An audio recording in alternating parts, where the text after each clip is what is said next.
بسم اللہ الرحمن الرحیم الحمد للہ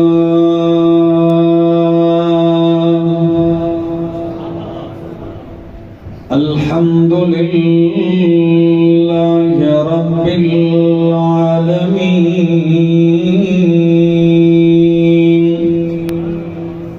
والعاقبۃ للمتقین والصلاة والسلام على أشرف الأنبياء وإمام المرسلين وعلى آله وأصحابه وأهل بيته أجمعين. أما بعد فأعوذ بالله من الشيطان الرجيم. بسم الله الرحمن الرحيم.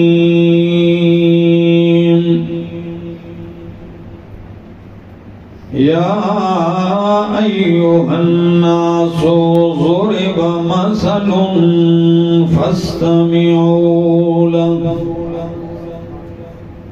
إن الذين تدعون من دون الله لن يخلقوا ذبابا ولو اجتمعوا له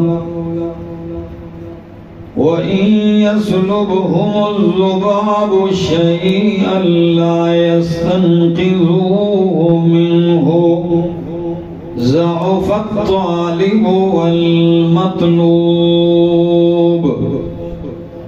ما قدر الله حق قدره إن الله لقوي عزيز. وقال تعالى إن الله لا يغفر أن يشرك به ويغفر ما دون ذلك لمن يشاء. سبحان ربك رب العزة عما يصفون وسلام على المرسلين والحمد لله رب العالمين. کافی ہے اللہ سب کی حاجت روائی کے لیے، امام ولی نبی پیغمبر ہیں فقط رہنمائی کے لیے. نماز میں پڑھتے ہو ایاک نعبد و ایاک نستعین، پھر بھی پھرتے ہو در بدر مشکل کشائی کے لیے. انتہائی قابل عزت، قابل احترام، ذی قدر و ذی وقار علماء کرام اور بھیرا کے غیور موحدین، بزرگوں، بھائیوں، عزیزوں، نوجوان ساتھیوں، السلام علیکم.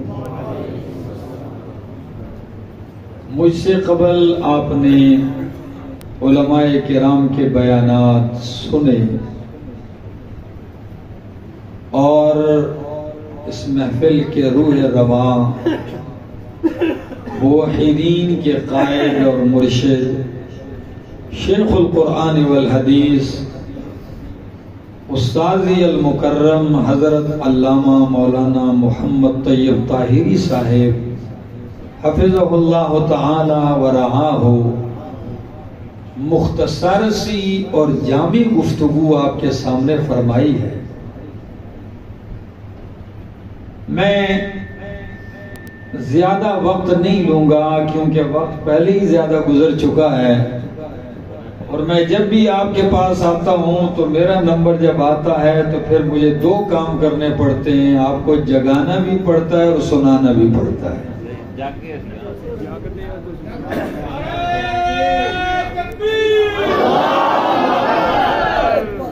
تو دوستو،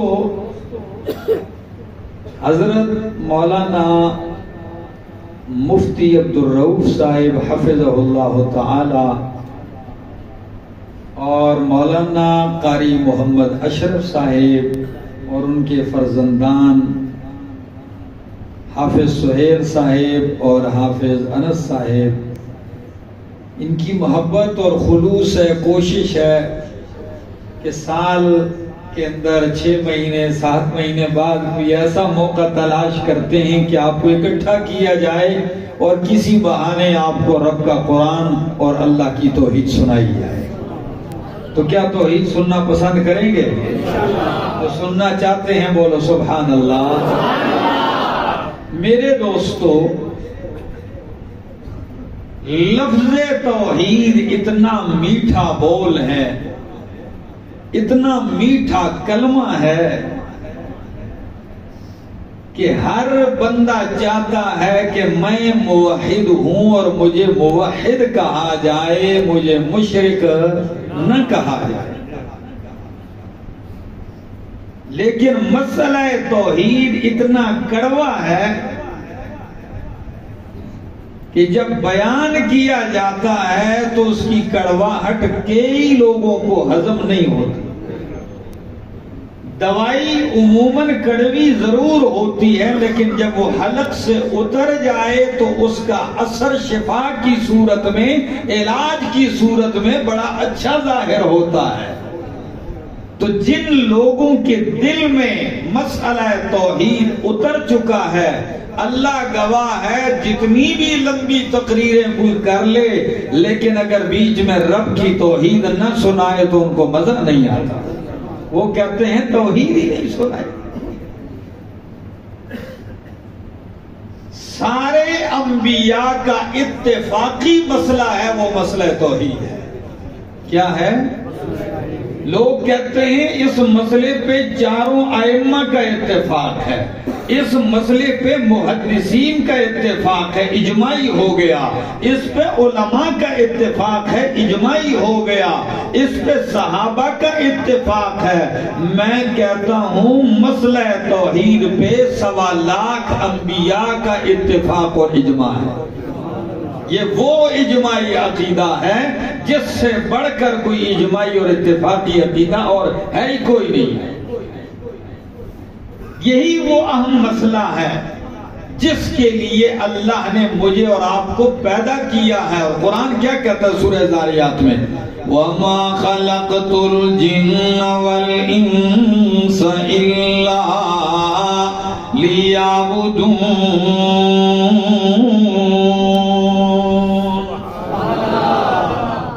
لفظوں پہ غور کیجیے۔ وَمَا خَلَقْتُ الْجِنَّ وَالْإِنسَ إِلَّا لِيَعْبُدُونَ، اور نہیں پیدا کیا ہم نے انسانوں اور جنوں کو الا لیعبدون، مگر اس لیے کہ لیعبدون اے لیوحدون، تاکہ وہ میری توحید کو مان جائیں۔ لیعبدون کا معنی لیوحدون۔ سند المفسرین، حبر الامت، ترجمان القرآن حضرت عبداللہ ابن عباس رضی اللہ تعالیٰ عنہ نے کیا، بلکہ وہ تو قاعدہ اور قانون بیان کرتے ہیں کہ کل عبادت فی القرآن، کہ قرآن میں جہاں بھی لفظ عبادت آیا ہے اس سے مراد توحید ہی ہوتی ہے۔ تو انسان اور جنوں کو اللہ نے کس لیے پیدا کیا؟ بھیڑے والوں، تاکہ اللہ کی بندگی عبادت توحید کریں. اور اسی بات کا آغاز جب قرآن شروع ہوتا ہے سورۃ البقرہ میں اللہ 3 گروہوں کا ذکر کرتے ہیں، پھر منافقین کا بھی ذکر کرتے ہیں، پھر منافقین کی پہچان کے لیے اللہ مثالیں بھی ذکر کرتے ہیں. اس لیے جو پکا کافر ہوگا، مشرک ہوگا، اس کے لیے مثال کی ضرورت نہیں، اس کو آپ ویسے ہی پہچان لوگے کیونکہ مقابل میں آ کے کھڑا ہو جائے گا. لیکن جو منافق ہوتا ہے وہ دوستی میں دشمنی کا کردار ادا کرتا ہے، وہ آسین کا سانپ ہوتا ہے، تو اس کی پہچان مشکل ہے.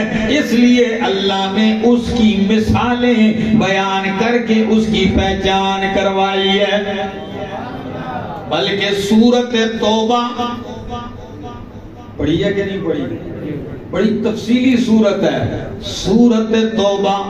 میرا والو آپ سے ایک بات کرنے لگا ہوں، 63 نشانیاں اس ایک سورت میں اللہ نے منافق کی بیان کی ہیں. سورۃ توبہ میں کتنی نشانیاں منافق ہیں؟ 63 نشانیاں بیان کی ہیں. آپ کہیں گے یہ کیوں؟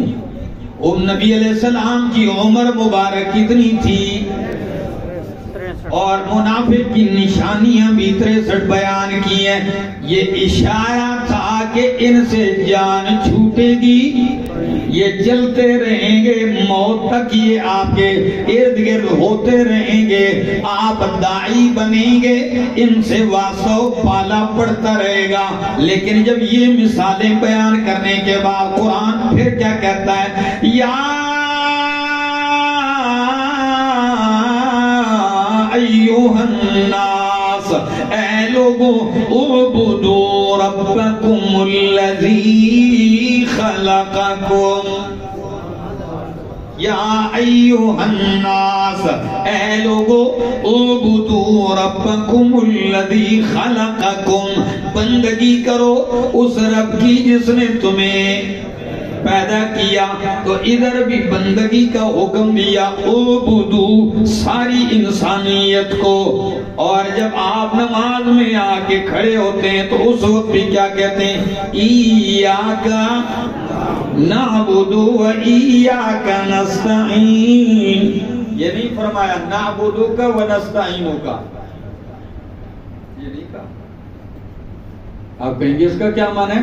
نعبدو کا تیری عبادت کرتے ہیں، نستعینو کا تجھ سے مدد مانگتے ہیں. یہ نہیں فرمایا بلکہ فرمایا ایاک نعبدو و ایاک نستعین. مفعول کو مقدم کیا اور تقدیم ما کان حقہ التاخیر یفید الحصر والاختصاص، تاکہ معنی کے اندر حصر پیدا ہو جائے. ایاک نعبدو، حبر الامت ترجمان القرآن عبداللہ بن عباس مانا کرتے ہیں اے نخصک بالعبادت والاستعانہ. اللہ ہم اپنی عبادت کے ساتھ خاص تجھے ہی خاص کرتے ہیں،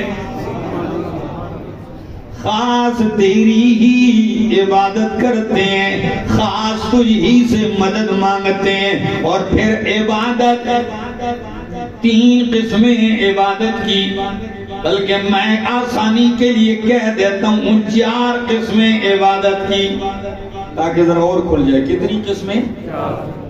زبان کی عبادت، باقی بدن کی عبادت اور دل کی عبادت. یہ میں نے خاص الگ ذکر کی، دل کی عبادت. اور چوتھی قسم ہے مال کی عبادت. تو یاد کر لو پھیرے والو، دل کی عبادت، مال کی عبادت، جان کی عبادت اور زبان کی عبادت کس کے لیے ہے؟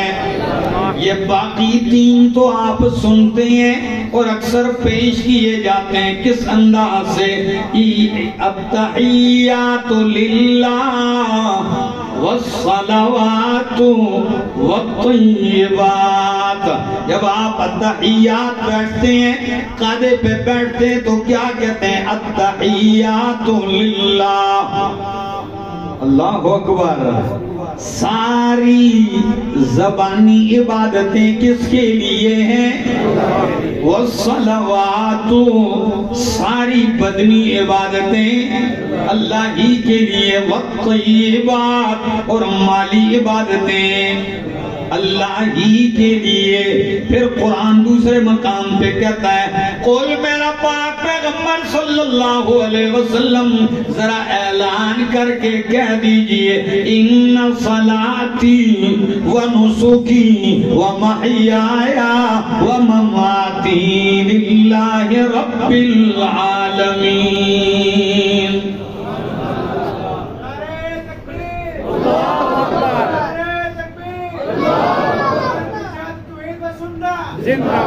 کچھ اس آدمی کا بھی تو ساتھ میں دینا چاہیے جو رات کے اس پیر بھی تمہیں جگانے کی کوشش کر رہا ہے. قل ان صلاتی، میرا پیغمبر کہہ دیجئے میری نماز، و نسکی، میری قربانی، و محیایا، میرا جینا، و مماتی، میرا مرنا، للہ، کس کے لیے؟ اللہ ہی کے لیے. پر چوتھی عبادت میں نے کہا دل والی، اس کو الگ اور خاص طور پر اس لیے ذکر کیا شاید بھیرے کے بعد لوگ سمجھتے ہو عام عوام کہ دل کی عبادتیں کون سی ہیں. بتانی چاہیے. دل کی کڑی عبادت ہوتی ہے. آج سن لیجئے، دل تو وہ اہم ٹکڑا ہے بھیرے والوں کہ حضرت ابو ہریرہ رضی اللہ تعالیٰ عنہ فرماتے ہیں القلب ملک والاعضاء جوارح والجوارح جنودہ. دل بادشاہ ہے اور باقی اعضاء اس کا لشکر اور اس کی فوج ہے. بادشاہ کیا ہے؟ دل بادشاہ ہے. اور اگر میں ایک جملہ پڑھ کے کہوں کہ یہ اتنا اہم ٹکڑا ہے دل والا کہ رب نے اپنے قرآن میں 196 مرتبہ دل کا تذکرہ کیا ہے. کتنی مرتبہ؟ 196 مرتبہ اس دل کا ذکر کیا ہے. کیوں کیا ہے؟ اگر اتنا ہی غیر اہم ہوتا تو معمولی سا ہوتا نا. بہت اہم ٹکڑا ہے. کبھی اللہ نے قرآن میں اسے قلب کہا، کہیں قرآن میں اللہ نے اسے فؤاد کہا، کہیں قلوب کہا، کہیں افئدہ کہا، اور کہیں صدور کہا بمعنی قلب. فؤاد مکی صورتوں میں اکثر فؤاد ہے، قلب کا لفظ نہیں ہے. مکی صورتوں میں اکثر کیا لفظ استعمال کیا دل کے لیے؟ فؤاد. افئدہ اور فؤاد تفعد سے ہے. فؤاد بمانے تفعد، تفعد بمانے توقد، جلنا کسی چیز کا گرم ہو کے جلنا. اور دل کو بھی فؤاد اسی لیے کہا کہ گرم بھی یہی رہتا ہے. آنکھیں کبھی ٹھنڈی کبھی گرم، کان کبھی ٹھنڈے کبھی گرم، ہاتھ کبھی ٹھنڈے اور کبھی گرم، لیکن دل ہمیشہ گرم ہی رہتا ہے. ٹھنڈا ہو جائے تو کہتے ہیں انتظام کرو لے جاؤ اس کو.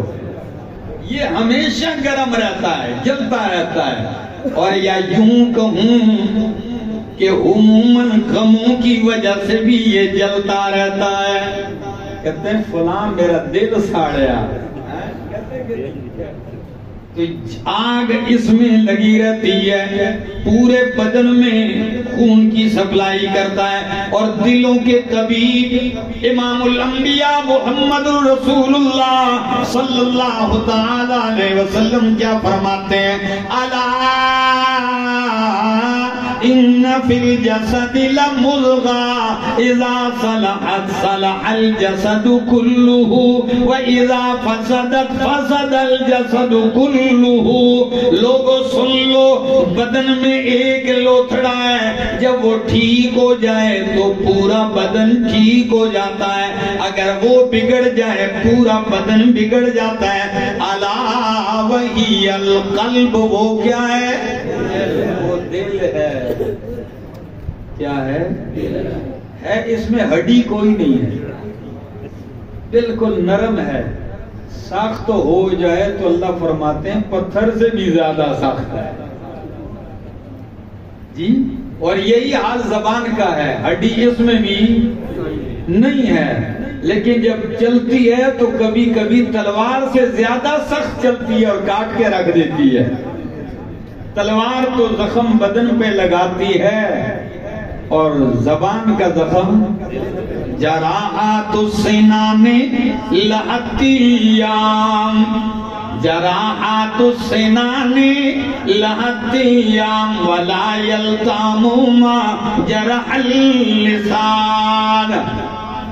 لا, زبان کے زخم تو ٹھیک ہو, تلوار کے زخم تو ٹھیک ہو بھی جاتے ہیں, مل جاتے ہیں, پر زبان کے زخم دل پہ لگتے ہیں یہ ٹھیک نہیں ہوتے.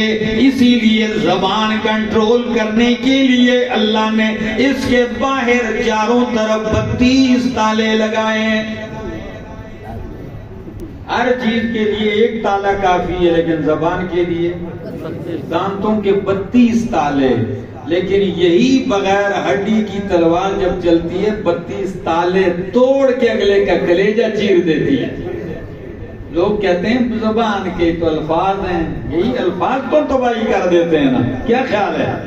تو میں بات کر رہا تھا دل بھی تو ایک ٹکڑا ہے لیکن پورے بدن کا بادشاہ ہے. علامہ ابن قیم رحمہ اللہ اپنی کتاب الفوائد میں بڑی عجیب بات لکھتے ہیں. میرے والو تحفہ دے کے جا رہا ہوں, وہ فرماتے ہیں 2 چیزوں کا اللہ نے بڑا عجیب انتخاب فرمایا ہے, ایک عرش کا اور ایک دل کا. عرش کو اللہ نے اپنی استوا کے لیے خاص کیا اور دل کو اللہ نے اپنی معرفت کے لیے خاص کیا ہے. الرحمن علی العرش استوى کما یلیق بشانہ لا نعلم کیفیتہ, ہم اس کی کیفیت نہیں جانتے. اور دل کو اللہ نے اپنی معرفت کے لیے خاص کیا. یہی وجہ ہے کہ اللہ کے پیغمبر نے مزید بات کو کھولتے ہوئے فرمایا ان اللہ لا ينظر الى صورکم ولا الى اموالکم, اللہ نہ تمہاری صورتوں کو دیکھتا ہے نہ تمہارے مالوں کو دیکھتا ہے, اللہ تو اس کو دیکھتا ہے جو تمہارے دلوں میں ہے. کس کو دیکھتا ہے؟ دلوں میں دیکھتا ہے. اب آپ کو آخر میں لے کے جاؤں گا کہ دل کی عبادتیں کیا ہیں. پہلے بتاؤں تو صحیح دل کیا چیز ہے. عربی میں اس کا ایک نام ہے قلب. کیا؟ امام راغب مفردات القرآن میں کہتے ہیں قلب کو قلب اس لیے کہتے ہیں لتقلبہ, قلب کا معنی ہوتا ہے الٹ پلٹ ہونا, چونکہ دل بھی ایک جگہ ٹھہرتا نہیں, الٹ پلٹ ہوتا رہتا ہے. قلب کا معنی ہوتا ہے الٹنا پلٹنا, یہ بھی کسی جگہ ٹھہرتا, آج ایک کے ساتھ تو کل, آج ایک کے گن گا رہے تو کل اس کو گالیاں, ایسے ہے کہ نہیں؟ مسجد میں کچھ کہتا ہے تو باہر کچھ کہتا ہے, کبھی کچھ کہتا ہے, کبھی ٹھہرتا نہیں. اور کئی لوگ کہتے ہیں کہ ہے بھی اتنے پنجرے کے اندر, کہتے ہیں جی میرا اپنے دل تے بس نہیں چلتا. جس کا دل ہے وہی کہتا ہے کہ مجھے اپنے دل پہ بس نہیں چلتا. اور کئی کملے تو کہتے ہیں گاڑیوں کے شیشوں پہ لکھ دیتے ہیں دل تو پاگل ہے. گاڑی پہ اکثر دیکھتا ہوں تو سوچتا رہتا ہوں عجیب عجیب جملے کہتے ہیں لوگ. کئی لوگ دل کی تصویر بنا کے کہتے ہیں دل برائے فروغ. واہ بھائی اتنا سستا سودا, قیمت صرف ایک مسکراہٹ. کیا بات ہے. کئی دل ڈال دیتے ہیں بیچ میں تیر کا نشان ڈال دیتے ہیں کہ بس دل میں سوراخ ہو چکا ہے. کئی کہتے ہیں دل 2 ٹکڑے ہو چکا ہے. کہ رکشے والوں نے بھی دل آگے لٹکایا ہوتا ہے. میرا دوست اتنا معمولی نہیں ہے کہ آپ باہر لے کے پھرتے جائیں. آپ کا دل کو اللہ نے اپنے لیے خاص کیا ہے. آج مولانا احمد شیخ خان صاحب ہمارے ہاں ہری پور میں بھی تھا, وہ تھے بیان کر کے ساتھ ہی آئے. وہ تلاگنگ چلے گئے، میں یہاں آ گیا ہوں. انہیں بڑی عجیب بات تھی کہ آپ کے بدن میں اللہ نے باقی چیزیں اعضاء تو دو جوڑا جوڑا بنائے ہیں، مگر پیشانی ایک بنائی، دل ایک بنایا، زبان ایک بنائی ہے کہ دل بھی ایک، اس میں ڈیرا بھی ایک کا، زبان بھی ایک، اس سے جس کو پکارا جائے وہ بھی ایک، ماتھا بھی ایک، جس کے آگے ٹیکا جائے وہ بھی ایک. اللہ. تو میں دل کی بات کر رہا تھا. اللہ فرماتے میں نے کسی انسان کے سینے میں دو دل نہیں بنائے. اللہ اکبر. تو دل ایک دیا اللہ نے اپنی معرفت کے لیے. کسی نے پوچھا نا حضرت ابراہیم خلیل اللہ علیہ السلام سے کیف کنت خلیلا، بندے تو رب کے اور بھی بڑے تھے، اللہ نے آپ کو خلیل بنایا، آپ نے کیا کیا ہے، کس وجہ سے مقام خلت پہ آپ فائز ہو گئے؟ رب نے خلیل بنا دیا. کیا کہنے لگے؟ بذلت نفسی للنیران وولدی للقربان ومالی للضیفان وقلبی للرحمن. رب نے مال دیا، مہمانوں پہ لگایا. رب نے اولاد دی، چھری چلائی. اللہ اکبر. اسماعیل علیہ السلام کی گردن پہ چھری چلائی رکھی. اور رب نے بدن دیا، جان دی، اسی کی خاطر شعلوں میں ڈالی. اور رب نے دل دیا تو وہ بھی پاس نہیں رکھا، وہ بھی رب کے حوالے کر دیا. اللہ تو نے دل دیا، اس دل میں اب تو ہی تو ہے. اور مجذوب نے کتنے پیارے انداز میں کہا کہ ہر تمنا دل سے رخصت ہو گئی، ہر تمنا دل سے رخصت ہو گئی، اب تو آجا اب تو خلوت ہو گئی، ایک ان سے کیا محبت ہو گئی، ساری دنیا ہی سے وحشت ہو گئی، لاکھ جڑکوں اب کہاں پھرتا ہے دل، ہو گئی اب تو محبت ہو گئی. دل اتنا اہم ٹکڑا ہے آپ کے بدن میں. تو دل کی عبادت بھی کس کے لیے ہونی چاہیے؟ دل کی عبادتوں میں اہم ترین چیز ایمان ہے، اور وہ دل میں ہوتا ہے. ایمان کہاں ہوتا ہے؟ معمولی چیز ہے. اللہ اکبر. دوسری، رب سے امید کرنا، پر امید رہنا، نا امید نہ ہونا. لا تقنطوا من رحمت اللہ. تو امیدیں کس کے ساتھ کی جاتی ہیں؟ یہ دل کی عبادت ہے. رب سے محبت کرنا. قرآن کہتا ہے والذین آمنوا اشد حبا للہ. مومن رب کی محبت میں بڑے سخت ہیں. تو محبت کا ٹھکانہ کہاں ہوتا ہے؟ تو رب سے محبت دل کے ذریعے سے ہوتی ہے. یہ دل کی عبادت ہے. اس میں بھی کسی کو شریک نہیں کرنا. خوف رکھنا. یہ ڈر کہاں رکھا جاتا ہے؟ کہتے ہیں دل ڈر گیا. تو یہ کس کا ڈر ہونا چاہیے؟ تو یہ دل کی عبادتیں، توکل کرنا، بھروسہ کرنا، یقین کرنا، اچھا گمان کرنا، یہ ساری عبادتیں. آپ کہیں گے یہ کہاں ہے میرا دوست؟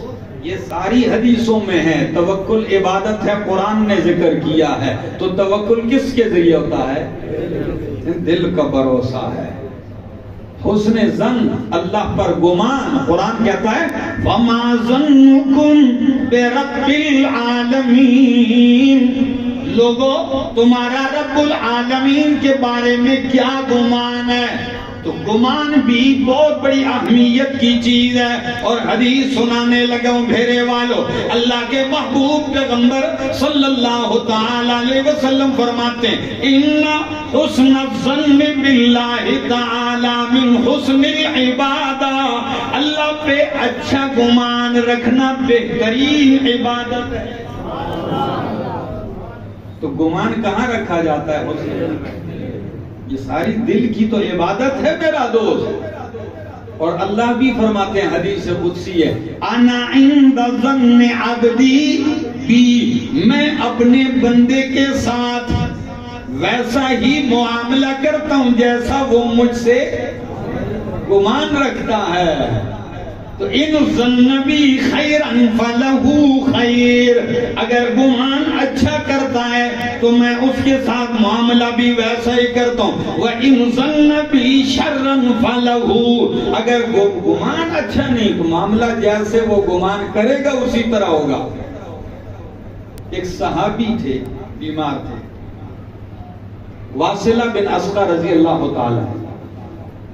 دوسرے صحابی ان کو موت سے پہلے کی حالت ہے, تو وہ بیمار صحابی اس دوسرے صحابی کا ہاتھ لے کر ایسے اس کو چوما, پھر سینے پہ رکھا, کہا یہ وہ ہاتھ ہے جس نے رسول اللہ صلی اللہ علیہ وسلم کے ہاتھ پر بیعت کی تھی. اللہ اکبر.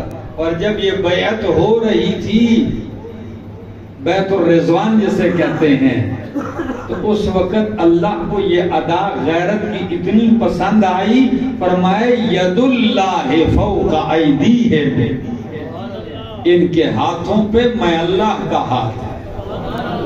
تو اس ہاتھ کو سینے سے لگایا, چوما صحابی کے ساتھ کو, اور ساتھ ایک صحابی نے جملہ ان سے پوچھا کہ لگے کوئی پریشانی کے لگے, کہ میں ایک سوال کرتا ہوں آپ سے, بس پھر آپ مجھے وہ جواب دے دینا. کہا جی آپ پوچھئے. کہ سچ بتاؤ آخری حالت ہے, آپ کا رب کے بارے میں گمان کیسا ہے, کیا گمان رکھتے ہو رب کے ساتھ؟ تو سر ہلا کے کہنے لگے خیر ہے تو میری زندگی کا آخری لمحہ, لیکن میرا رب پہ گمان اچھا ہے. تو وہ کہنے لگے جب اس لمحے بھی تیرا گمان اچھا ہے تو میرے معصوم پیغمبر کا فرمان سن لے, اللہ تیرے ساتھ معاملہ بھی ویسا ہی کرے گا جیسا تیرا گمان ہے. لوگ لگے ہوئے اللہ سے لوگوں کو بدگمان کر رہے ہیں, بدظن کر رہے ہیں. یہ شرک جو ہو رہا ہے کیوں ہو رہا ہے؟ اللہ کا در چھوڑ کے کسی غیر کے در پہ جا کے ماتھا ٹیکا ہی اسی لیے جا رہا ہے کہ یہ رب سے کیا ہے, بدگمان ہے. اگر رب پہ حسن ظن ہوتا یہ غیر کے در پہ کیوں جاتا؟ تو میں بات کر رہا تھا کہ عبادت کے لیے پیدا ہو, اور عبادت بدن کی, زبان کی, مال کی اور دل کی عبادتیں, دل کی امیدیں اسی کے ساتھ قائم ہونی چاہیے.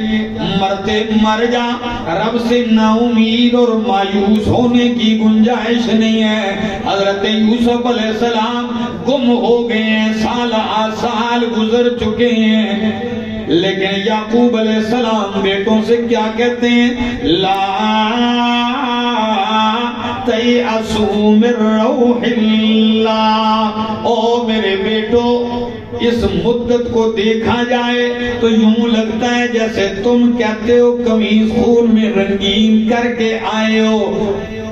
مان تو لینا چاہیے کہ واقعی میرا یوسف ختم ہو گیا, لیکن جب رب کی رحمت کی طرف دیکھتا ہوں تو دل کہتا ہے میرے یوسف کا بال بھی ضائع نہیں ہوا.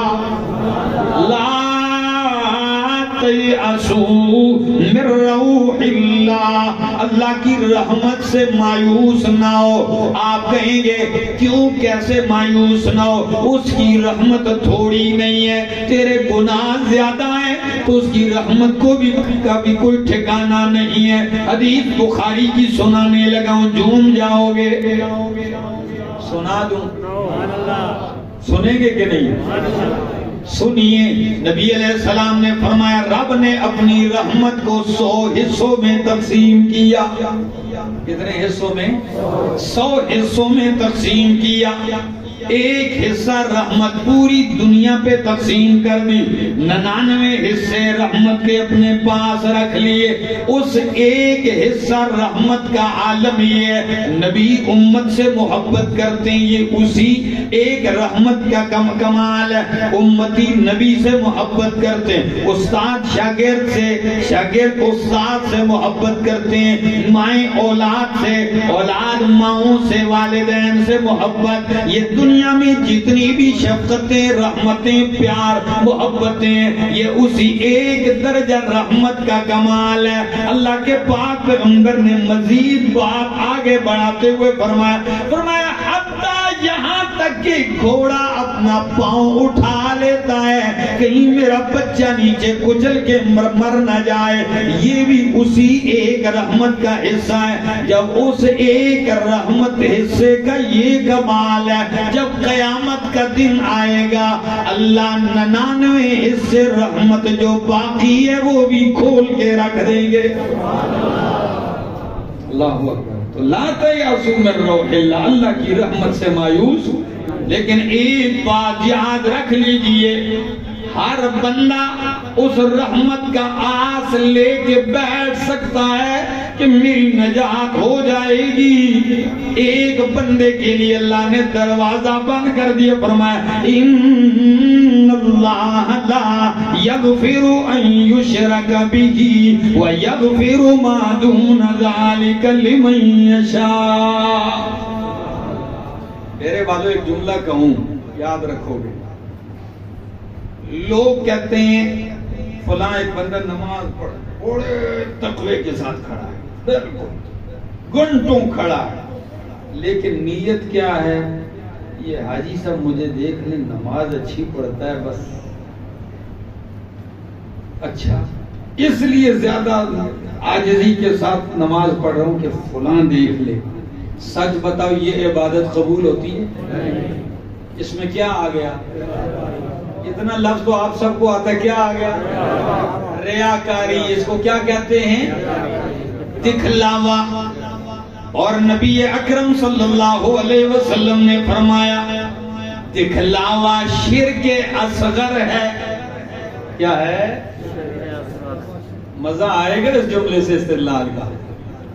دکھلاوا شرک اصغر ہے، جب شرک اصغر آ گیا رب وہ عبادت بھی قبول نہیں کرتا، تو جب بندہ شرک اکبر کرتا ہو پھر امید رکھتا ہو میری عبادت قبول ہوگی تو ہوگی؟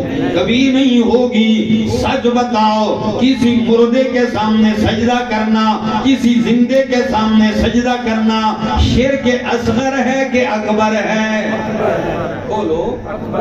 تو پھر آپ غیروں کے سامنے سجدہ بھی کریں اور اس امید پر رہیں معافی ہوگی نہ میرا دوست۔ ہاں کئی لوگ کہتے ہیں جی عبادت کا نہیں تعظیم کا ہے، یہ کہہ دیتے ہیں نا، میں نے کہا اگر تعظیم کا ہے پھر بھی حرام ہے۔